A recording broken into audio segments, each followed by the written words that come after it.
Sa buhay natin, minsan nakakaramdam tayo ng pagod, ng panghihina, kawalan ng pag-asa. Pero ang sabi ng Panginoong Jesus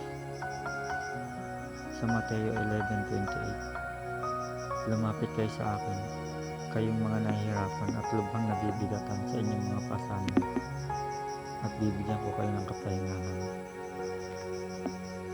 Ayun ang sabi ng Panginoon. Sa gitna ng ating mga pinagdadaanan sa buhay, mga problema, pagsubok, pagod, stress, takot, wala tayong ibang dapat gawin kundi ang lumapit sa Kanya, ang magtiwala. Ibigay natin sa Kanya ang ating kabigatan na dala-dala. Sa piling niya, mararanasan natin ang Kanyang presensya. Walang imposible sa Diyos. Yung hindi natin